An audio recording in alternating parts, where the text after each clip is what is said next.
Stipe, I think you started your career in the UFC in 2011. Is that correct? Yeah. Okay. And how has your preparation changed over the years? So one thing I definitely learned as the year went on is listen to your body and also be open to listening. That's a lot of people have. They don't want to listen, or they think they're all that, a bag of potato chips, whatever. They think they're the best, but like you gotta listen, man. Like you gotta. It's okay to take criticism. You tell me I suck. Thank you. What do I need to do to make it better? Good morning, everybody. Hey, before we get into this next episode, I just wanted to let you know, unfortunate update, that the Stipe fight with Jon Jones has been postponed due to Jon tearing his pecs. So a lot of what we talk about in this next episode is still badass and, still will be a great value add for you. But we unfortunately recorded this prior to that happening. So please, understand that context, and I hope you still enjoy the episode.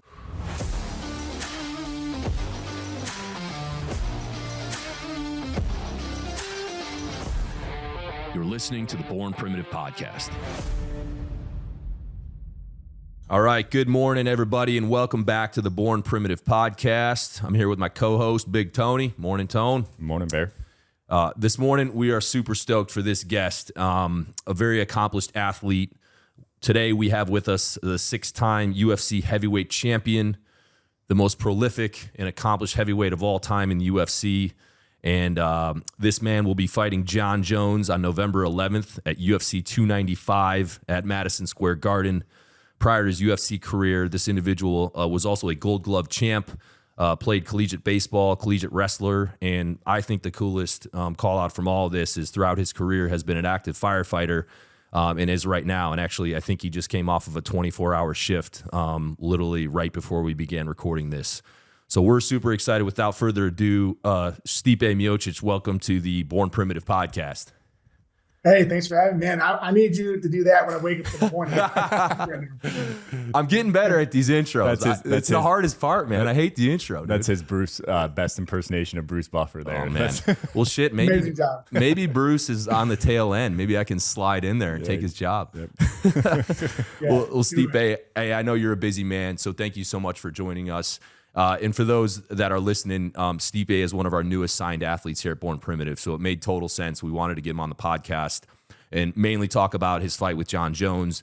When this airs, it will be Tuesday of fight week. He'll be fighting Saturday night in Madison Square Garden. It's a few weeks out as right now, so Stipe's in the heat of his fight camp right now while still being a full-time firefighter. So I think first question for me, Stipe, is like, how have you prepared for this fight given the unique circumstance? And again, I think this is the coolest part about you, man, and why we were so excited when your camp hit us up to work together, because you fit the ethos of the brand so much. But you're a 6-time heavyweight champ. I would imagine you've done well financially, yet despite that, even though you're still active in your career and fighting at the highest level, you're still serving your community and being a firefighter. So how has that, been a challenge as you've prepped for your fight? And just walk us through that dynamic and how you've managed all that. Yeah, being a firefighter is the best job in the world, honestly. I'm on for 24 hours. I'm on for 48. It does suck, it has some cons to it. Like I'm away from my family for 24 hours. And sometimes it's good, especially when the wife's mad at me, so it's kind of okay.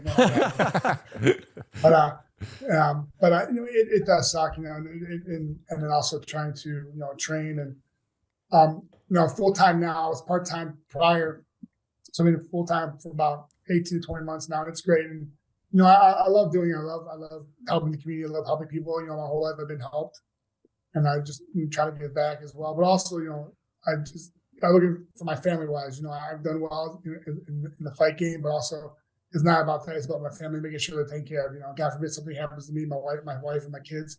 They have insurance. They have, they have all that stuff. And so I make sure they're taken care of no matter what. And that's why I look into it. Well, that's so cool. It's so honorable that you're doing that. But at the pure kind of human performance level, you can't discount the impact this could potentially have on the fact that you have to go 24 on when your competition is probably, getting 8, 9, 10 hours of sleep and is able to kind of only focus on fighting. Do you feel that gives you a disadvantage?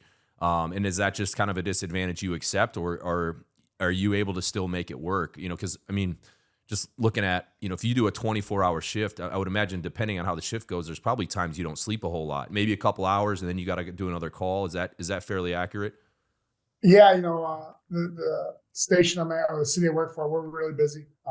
We have our good nights and we have our bad nights. We have our good days, we have our bad days. It comes and goes. And, I still get to train at the station. They're real big on fitness, which is nice.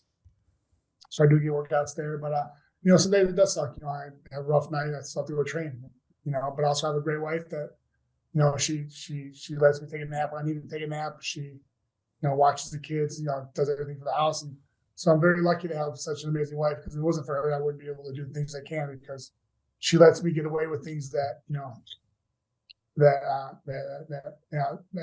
really can't. I'm a great father. I'm always there for my kids and my wife, but she gives me time to take a rest, take a nap. She'll take the kids to my mom or her mom and just give me a couple hours of myself to re-energize, take the nap, not get bothered. And so, you find your ways, but I also like being busy, I guess you would say.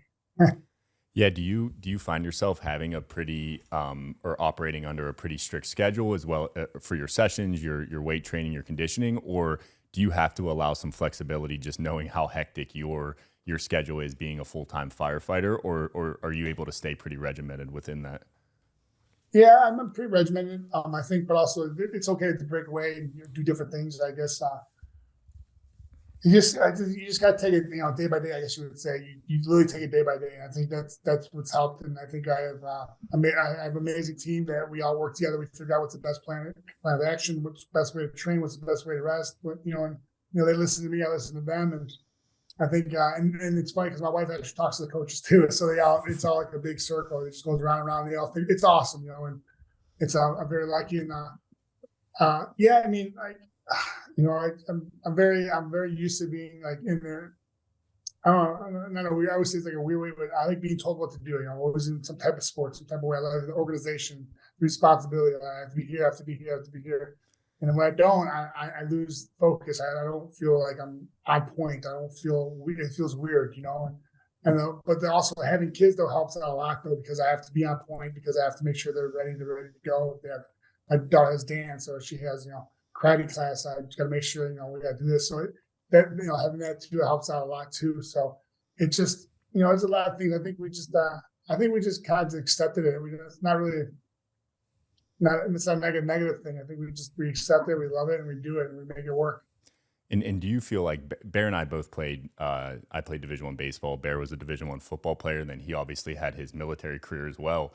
Do you feel like being a firefighter and being at the firehouse as a full-time employee kind of gives you that camaraderie that you have from sports? Because I know personally, I can say when I stopped playing sports and had to kind of enter the real world, that was a hole inside of me of like, hey, you no longer around the boys. Like, of course, the competition itself, you miss that, but I missed the camaraderie, the hangs with the guys in the locker room more than I missed even the competition. Do you feel like being a firefighter and kind of in that culture, which I know kind of probably has that camaraderie, is that also a draw to continue doing that?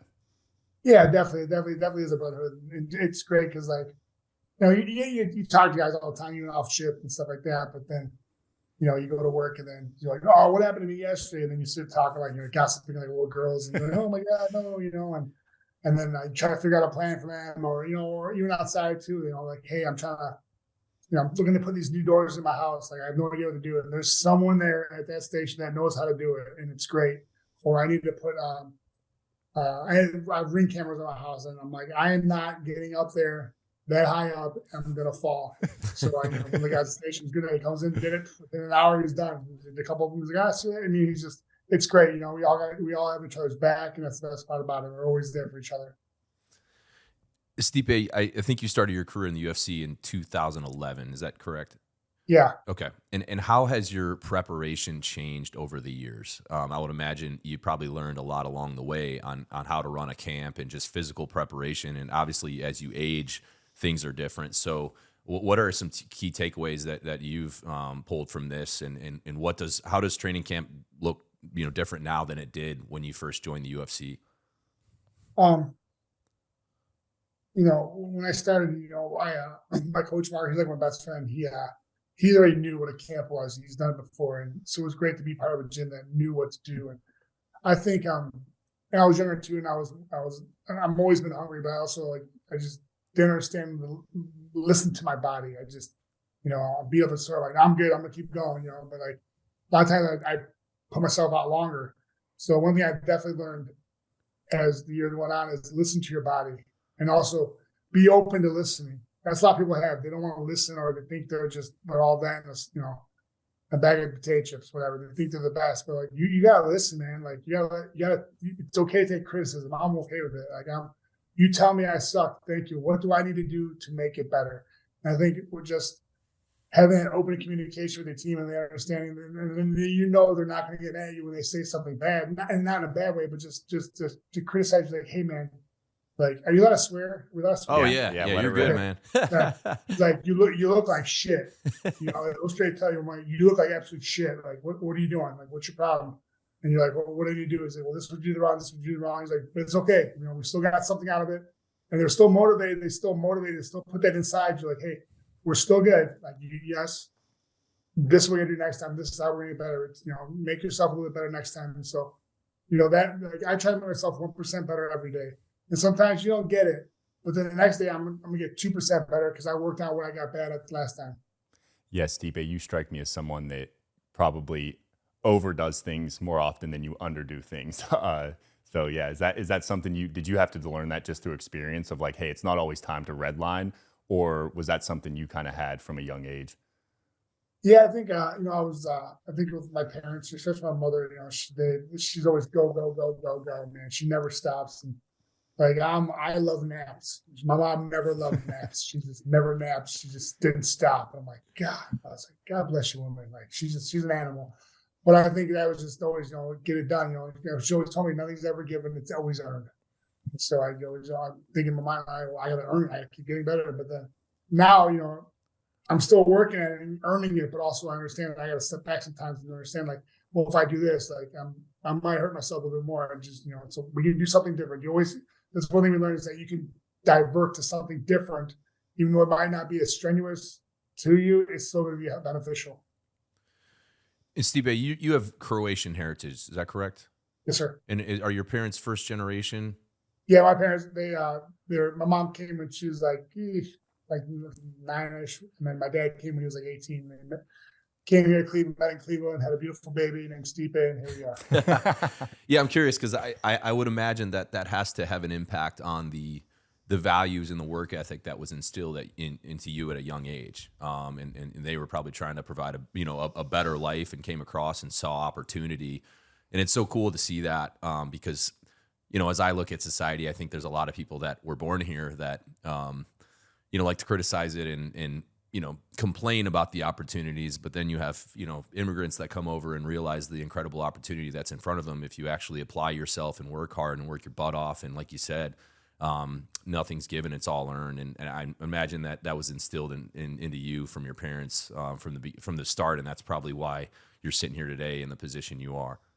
Yeah, absolutely. I think I hear stories of my mom growing up. I never really lived in Cleveland, and they literally had an apartment. It was a one-bedroom apartment, maybe, and they had nothing. They really had nothing. Maybe one bed for my grandpa, my grandma, my mom, and my aunt. They really had nothing. So, like, he just works for every paycheck. He buys something small until they filled it up. And then, of course, people were great around the neighborhood. People they met, and they would give them things, but like, they worked and eventually moved. Then they bought their own house, a duplex, and they paid off now. And they rent it out, and they just showing that like, listen, sometimes you can't find things in life. You got to start at the bottom, and work your way up, and that's what they did. That's epic. That's epic. Stipe, Tony and I were talking about, it's interesting as we look at like sports in today's age. A lot of parents are having their kids focus on like one sport. And Tony, maybe you can take it from here, but there's a book that you read about kind of how the opposite effect is actually what people should be doing. And we couldn't help but notice with your background, you got baseball, wrestling, Golden Glove boxer, and of course, MMA fighter. Do you feel like kind of having a diverse athletic background set you up for success in MMA?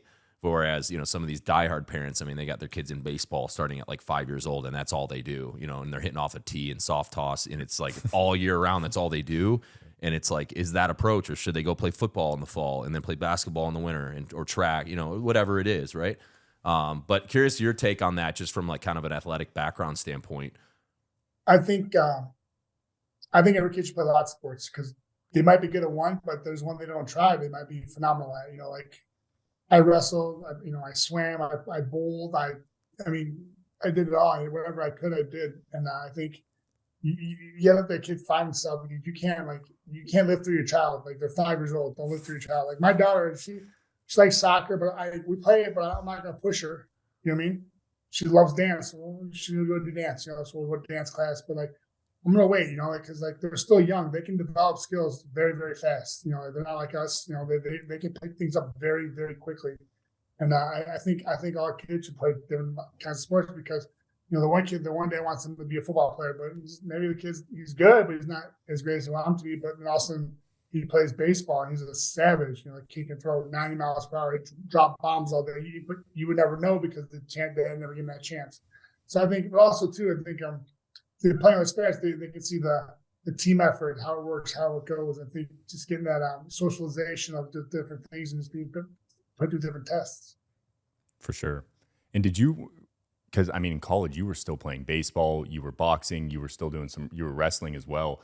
Did you start to have like the conscious thought that, hey, I might be able to make a career out of this fighting thing? Or at that time, was it still were you still just kind of doing things you enjoyed? Yeah, well, I wrestled and played baseball at Cleveland State for a few years, and I transferred out and just played baseball because I wanted to, try to be a baseball player. And unfortunately, everyone was my size that throws the ball hard and hits the ball far, and it didn't work out well. And I remember my first fight was UFC, Pro Cop for Eagle Retention. And my buddy's like, dude, you need to do this. He's like, you'll kill it. You're a great wrestler. You hit hard. Like, I know you can hit hard. And I was like, yeah, dude, I don't get punched in the face for them. That's not fun. Like, who wants to do that? Like, and so then I got done and I was going back to school to become a firefighter paramedic. And at the time I was working at a gym just to like make, food gas money because my school was paid for it. I got a grant, so it worked out well for me. And the guy that owned the gym was friends with the guy named Dan Bobo. She's like, hey, you want to help him wrestle? I'm like, yeah, sure. And Dan, he's like 6'2", monster at the time. Like he was like 330, but he was just yoked. He was national champ wrestler, whatever. And I started wrestling, help him out. I just fell in love with the sport, and then I was just wrestling every day, doing pad work, learning. And then the one day they're like, hey, you're gonna spar today. I'm like, oh, I'm not gonna spar. And they're like, no, you're gonna spar. They want to test me. And I said, I don't have a mouth guard. So one guy's like, come with me. And he gives me this little tiny mouth guard to put in. And it was like his, and I'm like, it barely fit. I'm like, sure. That's disgusting. It was disgusting, whatever. And then and then I got hit. I'm like, it ain't that bad. And then they realized I don't kick, and they kick the crap out of my leg. It was like black and blue for like 2 weeks. I loved every second. I came right back, and I loved everything about it. I loved the puzzle it was. There's so many different aspects, so many different combat sports involved in one, like a big melting pot of just awesomeness. And I watched YouTube videos get better, and then like I said, the organization just having a responsibility at this time. It kept me out of trouble. I wasn't spending money. I didn't have to go, do. I wasn't drinking with my buddies, going looking for girls. Like, it was just awesome. It just like his go out thing. Like, I'm good, dude. Like, I'm tired. I just got punched in the face. And and then I took a fight, amateur fight, won that one. Supposed to fight again. The guy never showed up, and so then that's when I started school. So I took a whole year off. Then I fought a few more times. Like after the year, I fought a few more times after that. Then I took a year and a half off with the Gold Coast boxing. And then I missed MMA, so I went back and then want to do one more amateur fight, just kind of get my feet wet again, back in the cage. And the commission wouldn't pass anyone, so I finally said, "I'll just go pro." And then within like a day, they got someone to fight me, and here we are. Whoa! And as you look back at your fight career, because we've talked about it to other athletes before, and one thing we talked about is like imposter syndrome, and like in this weird thing that occurs even when you achieve a high level of a performance, you still kind of think, hey, is this a fluke? Like, you know what I mean? Is this whole time? And I even talked about that, me as like a CEO of this business, I still have that to some degree. So, you joined the UFC in 2011. From a confidence standpoint, was there a point where you were finally like, all right, I know I belong here? Did you get that? Some people get that very early on. Some people may never get that, but walk us through that progression where you kind of feel like, okay, this is not a fluke, and I belong, and I'm I can make a run at the title. When I lost to JBS in Phoenix, That was when I knew. My wife said the same thing. So that was her favorite fight. She's like, that was when I saw the change in you. And walk us through that. Why did that occur? I just like, hey, I lost it. It was a 5-round war, 25 minutes. I never forget that fight. Oh man, I was like huge, and I had to cut my mouth. I get stitches later in the fight. I'm sitting there between the 4th and 5th round, going to the 5th, and my coach would kind of talk to me, and all I hear is like the Charlie Brown parents, wow, wow, wow, wow. That's all I hear. I don't hear anything else because I'm focused on him. I'm sitting there thinking, I'm like, why am I doing this? Who wants to fight for 25 minutes? This is terrible. Like, I'm like, what the heck? And then I stood up, and like 17,000 people were going crazy. And I'm like, I'm getting goosebumps thinking about it now. I'm like, I get it. And then I lost a fight, and I was pissed. I lost a fight, and I was so mad. I thought maybe I could have won it. And I remember going back to the hotel. I was with my coach and one of my fighters, and I don't really cry much, and I was bawling. It wasn't even crying because I was sad. I was crying because I was so angry. I looked at my coach, and I was like, "Put me that, give that motherfucker tomorrow. I'll beat him. I'll beat his ass." Like I knew it. Like I just knew. And that was Junior Dos Santos? In my first fight in Phoenix, yeah. Okay, and then because didn't you go back and you beat him, right? Yep. All right, so you went 5 rounds. Was it split decision? It's split, or no, maybe unanimous. I have no idea. But it was a war, 5-round fight. Yeah. You lost, but then you got to go get redemption. Was that the very next fight, or did you have to fight a few guys in between? No, I won a couple fights. Then I won a title. Then for the second time I defended, it was in Dallas. So it was May of 18. No, 17. And then I knocked him out in the first round. It was a good night. Nice. A little different than the 5-round or the first go, huh? Yeah. Yep. Nice. Now that's cool. And it's interesting that even in a loss, I was expecting a different answer, but you lose to a guy and you walk away, and that's the moment you realized, okay, this is, I'm there. I can do this. Sometimes you learn more from a loss than you do a win.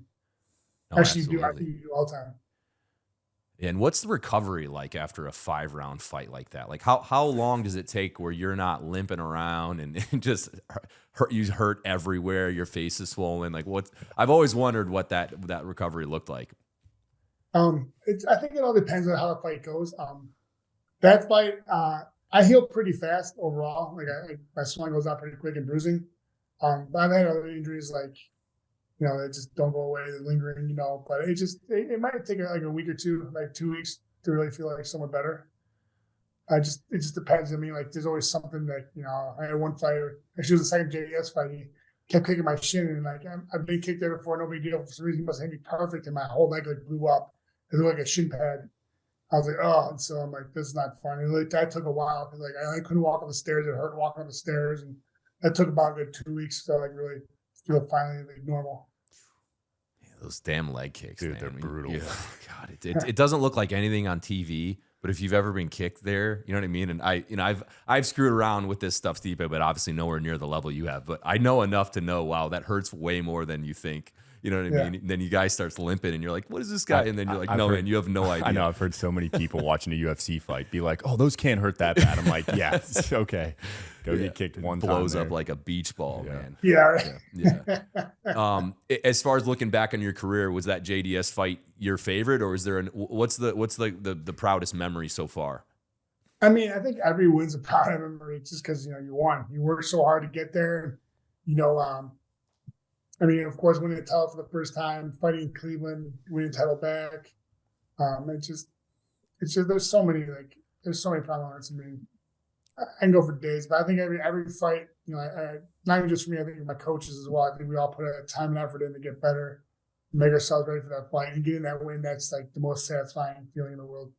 It's like it's hard to explain. Like nothing ever will feel that way besides my kids being born. Of course, they'll never compare to my kids being born. But like just that rush, that feel of knowing your hand raised, and it's just so that feeling is amazing.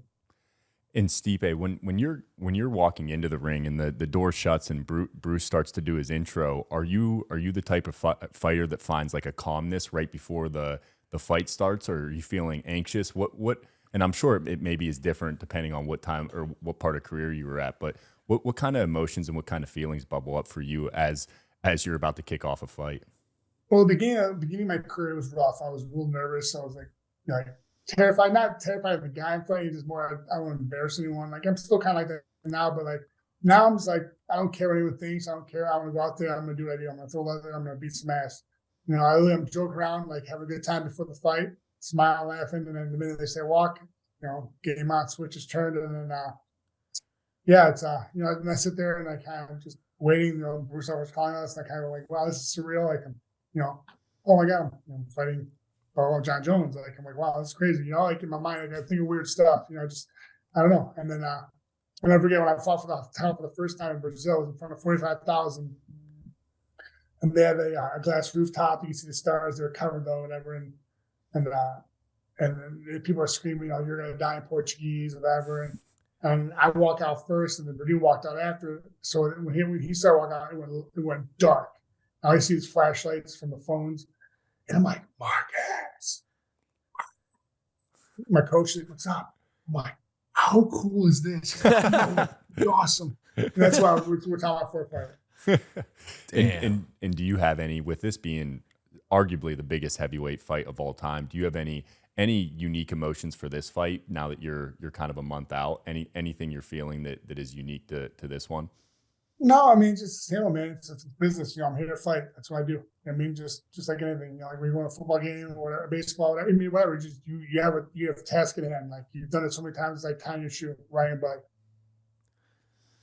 Yeah, that's wild. We Tony and I always get joke around about the Bruce Buffer intros because that that dude is just out of his mind. And I love him. It's almost like the best part of that. You know what I mean? The fight, of course, is awesome, but I'm loving that intro.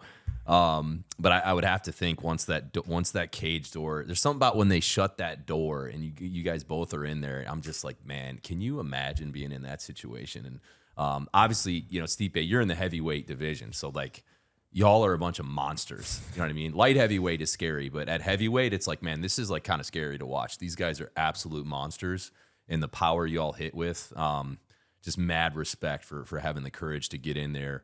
And put it all on the line because you never know when might be your last match or significant injury that might take you out.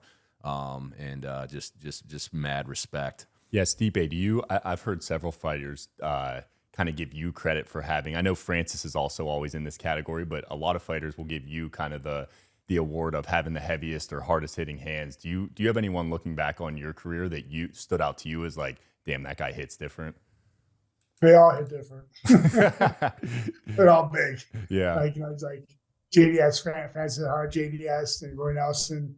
I mean, just they're big boys with small gloves. What do you expect? It sucks. You joke around here, buddy, in the arm, you're like, God, that hurts. Like, you joke around, I'm like, that hurt. Imagine getting punched full-fledged in the face. Especially when you don't see. Yeah. Hey, everybody, just want to interrupt the podcast super quick to let you know Veterans Day weekend, so November 10th through the 12th, we will be donating 100% of profits from our site to 4 veteran charities. This is something we've done the last 2 years. Last year, we were able to donate $100,000 thanks to you all. So if you're looking for an excuse to shop a really cool cause, head to the site November 10th through the 12th. Additionally, the first 1,000 orders are going to get a free bag of Black Rifle coffee, 1 month to their coffee club subscription, as well as a limited edition leather patch from us. So if you need an excuse, there it is. Head to the site. We really appreciate you supporting the cause and helping us reach our goal to donate $100,000 to charity. Thanks, guys. Stipe, I want to talk a little bit about, there's a lot of noise on the internet, and I would imagine a man at your point in your career can probably block that out, but we are all human. But just reading some of the threads just for fun, I was last night scrolling Instagram and looking at old comments and stuff on ESPN's page and stuff. And there's a lot of people talking a bunch of shit saying you're past your prime, you haven't fought in a couple years, this is a money grab, and blah, blah, blah, blah, blah. And to me, that fires me up and I'm not even, as invested, of course, but you're the winningest heavyweight of all time. It sounds like you're having a great camp. You're still built like a brick shit house, and 6-time champ. So like, how do you react to that? Are you the type of, I'd be the type of guy that would be bulletin board material. This is so dorky, but I have emails I have framed above my office of people that have talked shit in a professional setting, counting us out as Born Primitive, and I frame that shit. One of them I've had for 9 years. So I'm a bulletin board guy. Hey, if you're going to give me the ammunition, I'm going to harness it and I'm going to use it as motivation. How have you dealt with that, or do you just not even look at it? But I would imagine some of it has to creep in front of you so you see it. But how do you deal with the noise? Yeah, and honestly, I just stopped caring. I really don't care. People don't know me. You know, misery loves company. I think just people are just miserable with life, and that's what I do because they're not, you know, they're misery. They're miserable. I mean, I think that's what it is, and I think, fortunately, it's the world we live in. But I don't really. I stopped caring. Wow, like that's one of the best things I've ever done. Like, I just stopped caring years ago. I just stopped caring whatever thought I'm just going to do me and just get better and just keep winning. Did that have an effect on you? Because you kind of, I mean, you've been in the game long enough that like the whole social media thing has kind of exploded as your career has progressed. Was that something in your early years? Did it ever get to you, or have you always kind of been able to block it out? No, it definitely got to in the beginning. Like, it just really, like, people would say things to me like, "Well, wow," I'm like, you don't even know me, dude. Like, you know, like I mean, had you said a money grab, like that would really irritate me. Like, why is it a money grab? I'm like, you know nothing about my financial, like, do you know my house is paid off? You know, I have a trust fund for my kids. You know, I have a financial advisor. Do you know I work full time as a fireman? Like, no, I don't understand what this fun money grab is. But okay, good for you.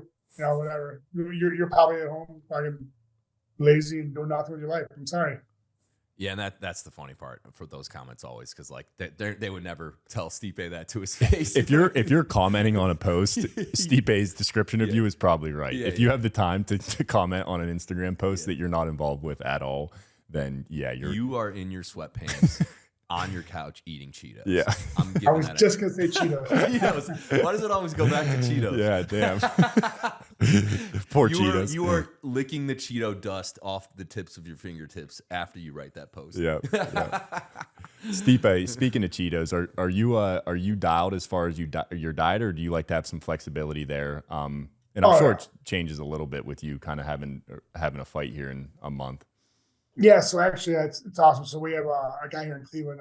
His name is Rocco Whalen. He owns Fahrenheit Restaurants. Amazing. He was in Charlotte as well, but he has his restaurant. We've been great friends. My wife and I hit him up, and she's like, "Hey, dude, like, can you make meals for my husband?" Because like my wife makes meals too, but like sometimes it's hard because we have the 2 kids and stuff. So he really makes some meals every week, and just like meets me at the gym. I pick him up, I take him home. I have one of those big,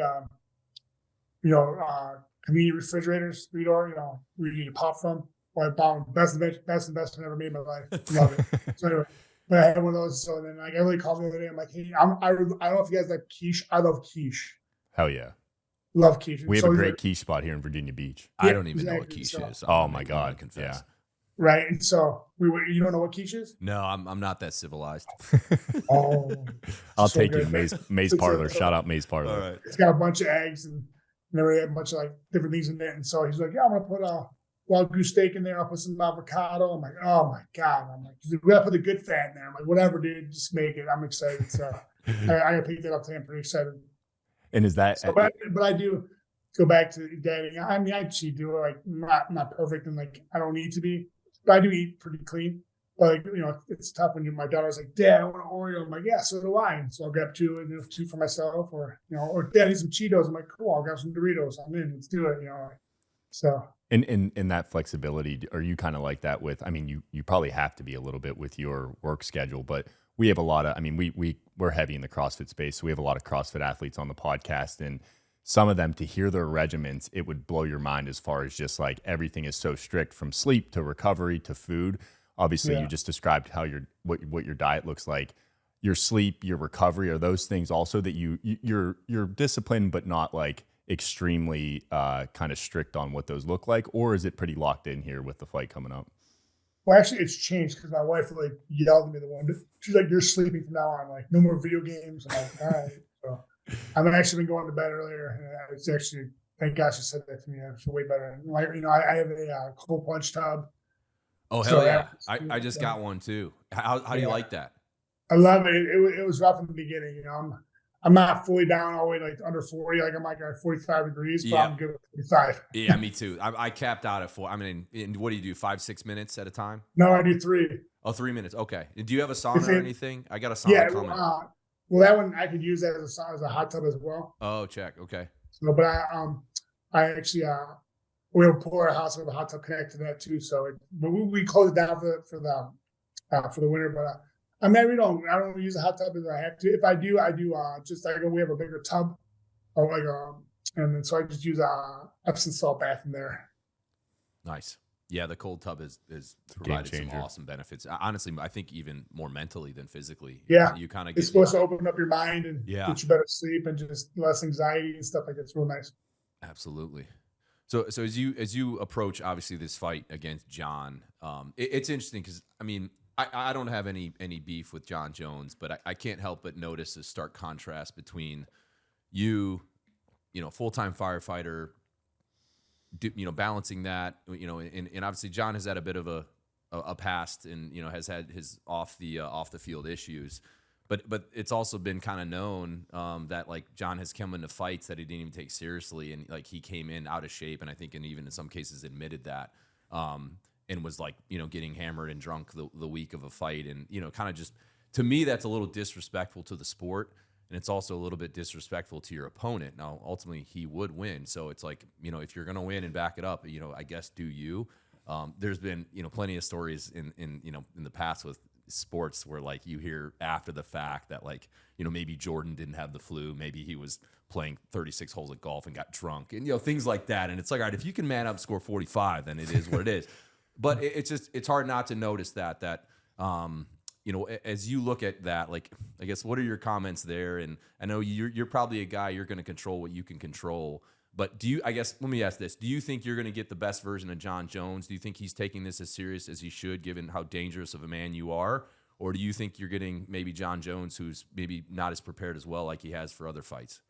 No, I think he's kind of, you know, guns blazing. And, you know, but so if it ain't broke, don't fix it, I guess you would say. I mean, like, it's tough. It's a tough fine line because, like, some people, that's how people function. You know, like, funny story. Like, I've known people who are brainiacs, but they smoke a ton of weed, but they're just smart. You know what I mean? Like, they're like cum laude. Is that cum laude? Is how you say it? Like, top of the class. Yeah, I think valedictorian, or there's another word. Cum laude, whatever it is. Cum laude, yeah. Something like that. He went to a prestigious college, and he was like top school. I mean, but I do, like, you know what I mean? Like, it's crazy, you know. So some people, it's how people function, you know. That's how they get by, and that's what he does. Who knows? I can't. I'm not him, but like, you know, I do believe though, I'll see the best version of him. And I know you probably can't get into kind of the tactics of the fight, but as have there been anything specific that you've had to prepare for based on John's style? I know it's a bit unconventional, but have you started your camp? Is it been pretty straightforward, or are there certain areas or aspects that you focused on? There's a lot of things, you know. I mean, you know, of course, you know, stand up is, you know, is good as length, you know, has distance, you know, takedowns, grappling, you know. I mean, literally just everything, just nothing out of the ordinary, just the same old for every fight, you know, just work on the strengths so I can nullify them and, you know, and do what I do. And as you get closer so when does your camp officially end? I would imagine there's a bit of a taper that starts to occur towards the end of it. Yeah, like the week before-ish, maybe, you know, like week after before that, just letting the body rest. We still go hard, but nowhere to, like, not beating up the body. It's more conditioning and just technical work. Okay. And then when will you get into the city? Like, will you get in on like Wednesday and kind of get acclimated and settled? Either Monday or Tuesday, because usually, like, the last couple times I've gone to ESPN, before COVID, we would go to ESPN or something like that. I do interviews, so it's probably Monday or Tuesday. Yeah, and I would imagine part of being a pro, you know, and as you get more versed in your career, is dealing with all of that noise the week of a fight, right? I would imagine early on in your career that was a bit of a sensory overload. You know, you got to go jump on ESPN, do an interview, and then jump to this, and then you got to do, you know, all the press, and then you still got to get probably a training session in, and then you're sleeping in a hotel, and you're off your routine. Have you been able to dial that in pretty well now that you've been there, done that? Yeah, I mean, it's not too bad in the beginning. Like, I hated interviews. I hated doing it. That was like one-word answers. Like, this is the worst interview ever. But now I stopped caring about that. I just talk and have fun and go with the flow. And but yeah, I mean, we make sure they work, and they're pretty good about it too. Like, there's usually one day during the week where you do a lot of media. That's usually in the morning. So I sit there at a computer or something like that for like 2-3 hours, you know, just doing. And it's just like this. Nothing strenuous, nothing bad. And it's usually the same people I've done interviews with, so it isn't really that bad. Stipe, correct me if I'm wrong, but it's been around 2 years since your last fight, right? Yeah, a little over 2. Did you kind of know after that last one 2 years ago? Did you know, hey, I still got more gas in the tank? Like, I want to look for another big fight at some point in my career, or Had you was there some unknown there as far as if you'd ever step back in again? And then secondary to that as well is like, what did your training look like a year and a half, 2 years ago? Are you somebody that stays sharp kind of regardless of if you have something right on the horizon, or did you take some time to kind of rest and reset? Well, with after last fight, I don't know what I'm going to do after every fight. Like I always thought about retiring even after my first UFC, UFC 136. I mean, it's always in the part of your mind. But I always wanted to fight the best. I wanted to get that trilogy with Francis. Unfortunately, it didn't work out. So John Jones is there too, and he was coming up to heavyweight. So I'm like, man, I want to fight this guy, and why not? I mean, I want to fight the best. Let's do it. And so, I was just happy to happen because you don't know what's gonna happen, man. Like life's weird, man. It's gotta have faith and have patience, and it worked out well. I'm glad it did. When did those talks initially start? Has it been, because I know that contract negotiation is probably always a pain in the ass, but how long ago did you start to hear whisperings that there was potential for that? Well, there's always a whispering. A couple times they said yes, and then they went a different direction. I mean, it's their business. They got to make sure it works for them too as well. And so, finally they all worked out. Everything lined up perfect, and now we're going to New York here, November 11th. Veterans Day, by the way. Yeah, I know. We love that. When we found that out, because for the listeners, we signed Stipe. We were pumped, particularly given his background that we talked about it being a firefighter. It was just the perfect mix. And then our athlete manager, Claire, came in one day and she said, the fight is booked. She's like, you're not going to fucking believe this. And I said, what? She said, Veterans Day, Madison Square Garden. Let's fucking go. And I was like, get out of here. So, I mean, it aligns perfect, man. I got 4 tickets. So I'm going to be ringside, dude. I've never been to a UFC fight. I mean, I've watched a ton, ordered a ton of them on, from watching them from my living room. In sweatpants eating Cheetos like the other guy. But, me too. I'll be there, man. So we're freaking pumped. I can't wait. It's gonna be awesome. Shit, I lost my train of thought thinking about Cheetos. You're excited. I get it. Well, what I was gonna ask, I can't help but wonder, like, you're starting to see a lot of UFC fighters make a bunch of money jumping over and doing these boxing matches, and it is fun. Like, I order them. I'm intrigued. Obviously, Conor kind of kicked that off with, his fight. And I know Francis is about to fight. What's his name? Tyson Fury. Yeah, Tyson Fury, of course.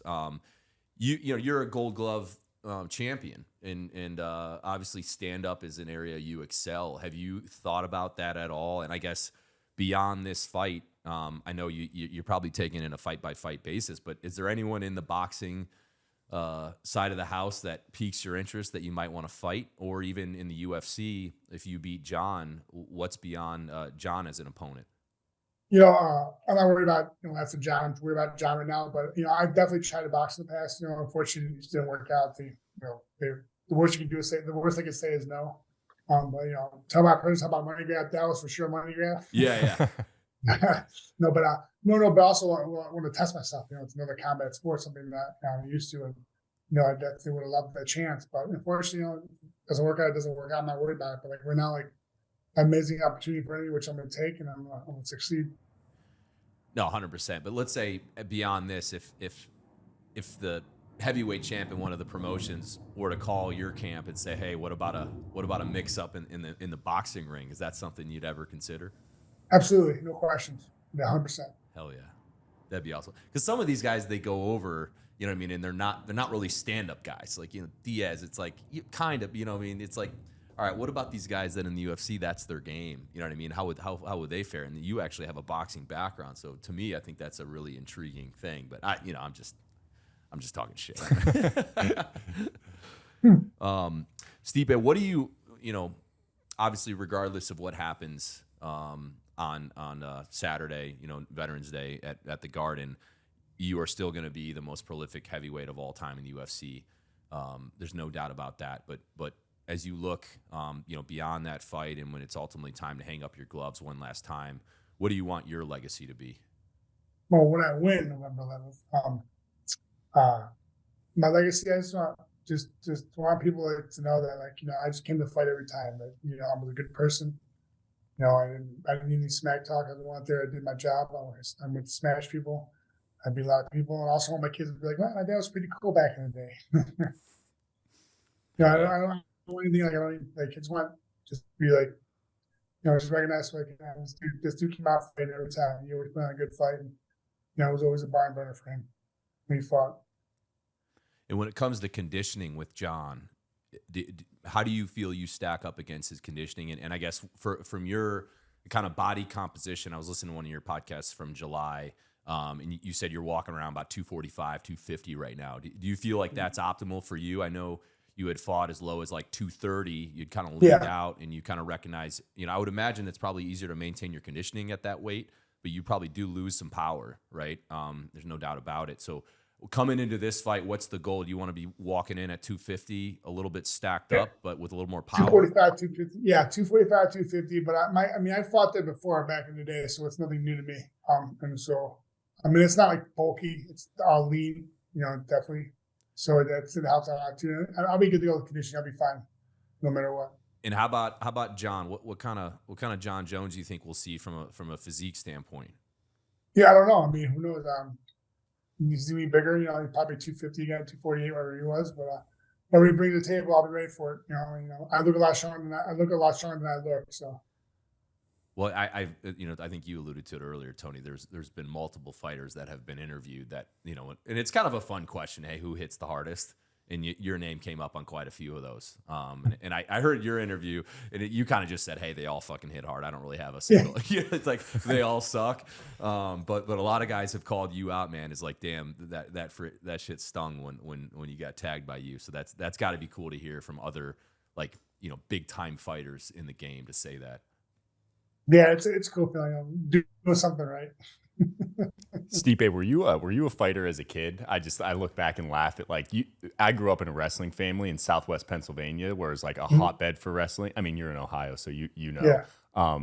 But it was just looking back at the highest level wrestlers who some of which went on to do UFC, just had such an identifiable personality, and we called it like the wrestler personality. Did you find you had that? You played, it seems like you were playing other sports, so you weren't just that kid that was just a wrestler, but did you have that super strong kind of fighter grappling spirit when you were a kid, or did that kind of evolve as you just got into more things later in your 20s?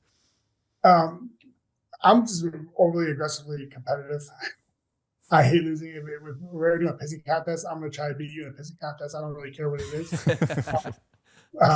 But I'm very competitive. Like, I get really upset. No matter what it is, I hate losing. And when the last physical fight I got into when I was like 10 or 11 years old, I got the crap beat out of me. And he lit me up. I remember the guy's name and everything. And he beat me up pretty good. And he didn't knock me out or anything. I just cried like a little baby, but he pieced me up pretty good. But that was the last fight. After that, I never tried to fight again. I've gotten in scuffles and stuff like that, but never like fist fight, all out brawl. Nice. And did you wrestle your whole up through high school, or was that something just in college? No, I started when I was 13. And I worked all right through high school and in the college for a few years. And you played football as well? Yeah, high school I played football, I was fullback, linebacker, played baseball. It's fun. It's a good time. I was busy. Stipe, we were talking, Tony and I have kind of alluded to a theme in a few different podcasts, and we actually just interviewed Miocic Tate yesterday. She's got a fight December 2nd, former bantamweight champion, and kind of making a comeback on her side. And it's this kind of idea of false summits, and that, you strive for these goals, and then when you achieve it, sometimes it's a letdown because you realize you didn't achieve the happiness you thought it was going to unlock when you got there. And so I'm curious for you, when you won the heavyweight championship, what changed? Was it what you thought it would be? And I guess, how did you deal with that? Just that wild new title that you're now given, and all the accolades and all this, the treatment that comes with it as the heavyweight champ, the baddest dude on the planet walking around. No, it was great. Honestly, definitely. It wasn't like I was like, oh my God, what do I do now? I understand I had a target on my back then. And like I said, I'm very, very passionate about not losing. And I like being called champ. And so that always kept a chip on my shoulder. I'm like, no one's taking this away from me. I do whatever I got to do to keep it up, keep it wrapped around my waist. And I think that right there, it just, but more than anything, honestly, it took care of my family. I definitely have, give my family a better life. That was the most important thing to me. And what would you say, once you got a taste of what it felt like to be the champ when you had to defend your title. Because I think you had to defend it 4 different occasions, which is the most title defenses in the division's history. Were you more hungry to defend it because you know what it felt like to hold it?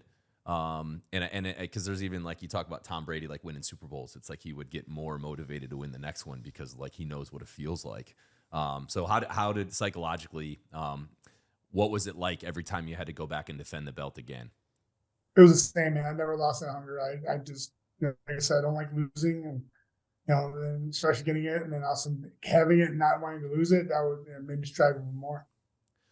Yeah, it's so crazy because for you guys, especially in MMA, like, there's no way you're not going to get tagged. Like, you can't be flawless. You know what I mean? It's just the way the sport is. Everyone's at a high level, and so much is riding on it. Especially when it comes down to, like, supporting your family and the financials, and, like, all right, if I defend it one more time, I'll probably get a bunch more endorsements, and blah blah blah blah. It's like there's so much pressure on you guys, and we talked about this with Misha. Is like unlike football or these other sports, or even baseball. I mean, you're doing 4-game series pretty much every week. You guys might have to wait 3, 4, 5 months before the next fight to redeem yourself, and you got to go back to the drawing board and potentially climb your way back up to the top, and that could take a couple years. Or if you get injured too. Yeah, so it's just, man, there's just so much pressure when you guys go into the ring, and particularly the guys that are earlier in their career that haven't established themselves yet and aren't financially squared away. Just the tremendous pressure that has to go into that, particularly if you have kids and you're like, all right, I got to win this, or, to take care of my family. It's really wild when you put that into perspective. And just the mental battle that must create kind of internally as they lock that door and it's game on, is incredible. Yeah, no question. I appreciate that. Thank you. I got 2 more questions. One's just for fun. I'll save that one for last. Kind of on the other side of the coin, we talked about kind of the false summits and what it was like to win a title. When you lost to Francis and lost the belt in March of 2021, kind of going the other direction with it. How did you deal with that? And I'm predicting maybe your answer will be something, to the effect that something we talked about yesterday with Misha, is that if you have other aspects of your life that are fulfilling and that you've watered, it's not as big of a deal because you're a well-rounded individual. And I think I listened on one of your podcasts. You said that I think one of your kids was born shortly after you lost to Francis. So that was like a perfect scenario where you're like. Well, actually, it's funny that both kids actually were born after. Oh, there you go. Divine timing there. You don't have any more kids on the way, do you? No, I'm Stipe. There it is. So that was just kind of a cool thing to hear that, and I guess it validates again the point that, for the people that are all in, while that might allow them to achieve athletic, in their craft, rise to the top, it's also a vulnerability because as soon as that goes away, it's like, who are you now? So, I guess kind of a loaded question, but when you lost to Francis, were you able to easily deal with that because you had so much? I mean, you were still firefighting. I mean, you had so much going on in your life that it probably was like, all right, lost, no big deal. But back to normal life. A little bit of both. I think it did drive me nuts because I lost. I feel like it could have did better, and just the way it happened. But like I said, my daughter was there, and my wife was pregnant with their son, and being born definitely helped ease the pain just because I had to focus on other things and working. And so, definitely I think having other things out there, definitely get my mind off it. But it's still, it's still back in my mind, but definitely not as crazy as I would be if they weren't around. Oh yeah. Tony, over to you for any alibis. Then I got my last 2. We covered mine. I just want to give Stipe a thank you. I know you got 700 things going on right now, and doing interviews is probably not the first thing on your list to be knocking out leading up to the fight, especially having a family and a full-time job. So just thank you for your time. We'll be stoked to watch, and we'll be cheering you on. Thank you. You guys are awesome. Last 2 for me, Stipe. I know. I said I had 2 left, but I added 1. All right. Saturday night, Madison Square Garden. What happens? Me walking out with a belt wrapped around my waist here, and new, hand raised. And new. Hell yeah. Well, we'll be in the stands, man. We'll be pumped. And the last one, more for fun. What is your walkout song going to be on Saturday night? MGK Till I Die. Okay. And has that been what you've rocked for a while? Yep. Any significance to that? Is that just your jam and anything beyond just it's a cool song? Yeah, he's a Cleveland guy. He's a Cleveland guy, yeah. It's everything, man. It's just it's what Cleveland's about till I die. And people from Cleveland, y'all have a lot of pride. You love like the Cleveland thing. Is this how it is with the Cleveland boys? Yeah, we're just Midwesterners, hardworking blue collar people. No, I love that, man. I'm an Indiana guy, so I can relate to that. And you know, Tony's a hillbilly from Pennsylvania, so yeah. We're covering that I-80, that strip, that I-80 right there, man. Yeah. That's right.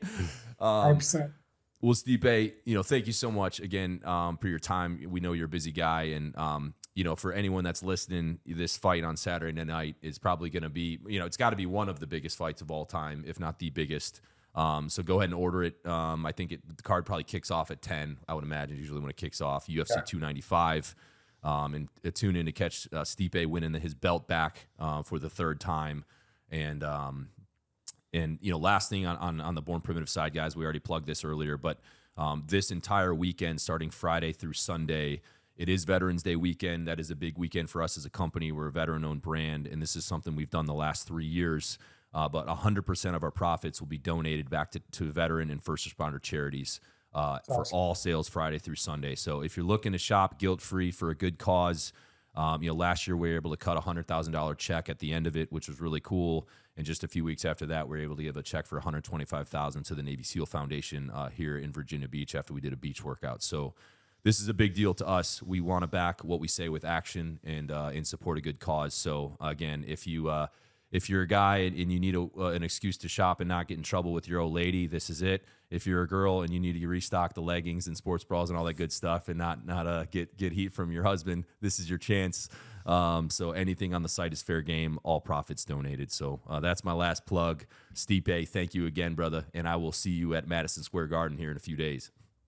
Thanks, guys, for having me. You guys are awesome. All right. Later, Thanks, man. Stipe.